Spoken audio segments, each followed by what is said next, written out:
What's Mark's approach to his predicament of being alone on Mars? Well, Mark has a very scientific approach to his predicament. He basically assesses what his situation is, and then once he completely understands it, he sets about trying to methodically solve one problem at a time. There are so many things that can kill him, so he just basically has to go down a checklist of things, and he has to do it every day to basically just maintain his situation. Because the smallest break in anything, if the hab breaches in any way, he's gonna meet a grisly death, because he'll lose all of the atmosphere around him. If he runs out of water, he'll die of thirst. If he runs out of food, he's going to starve to death. So he's in a bit of a fix, but he has a very methodical approach and a scientific approach to his situation. And what role does humor play in his survival story? Well, humor. The book is really funny, and the movie I think is really funny, and which might surprise some people. But a lot of the people in my travels that I've met who do really dangerous things for a living tend to have great senses of humor. I think, because if they really just dwelled on how perilous their situations were, they'd go crazy. So instead they crack jokes, and so Mark has a really kind of great gallows humor about him, and we really wanted to keep that. That's something that's very much in the book.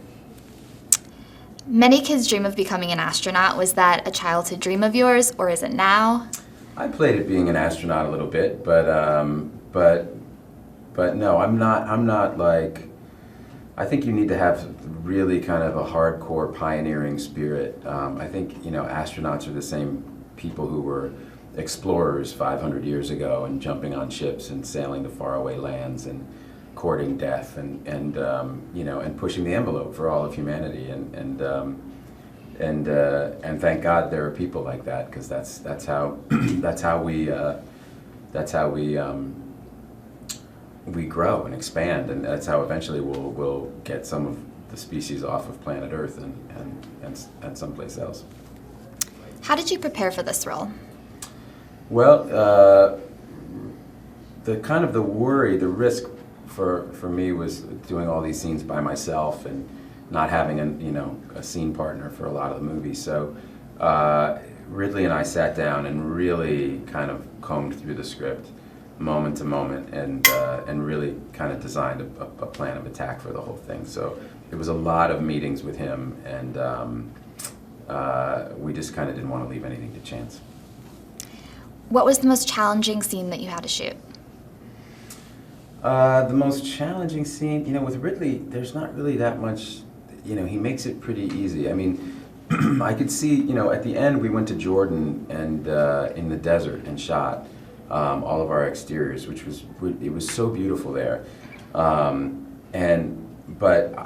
the spacesuit, had Ridley been slower, had it been another director, I would have been like sweating like crazy, and that spacesuit would have been really uncomfortable. But because it was Ridley, we went really fast, and so even in the Jordanian desert, wearing the equivalent of a 4.3 wetsuit, like I never even broke a sweat.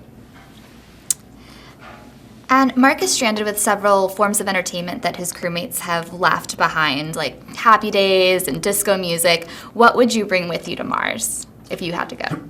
I would bring better programming, definitely. I think I'd bring The Wire instead of Happy Days, and I'd bring my own playlist.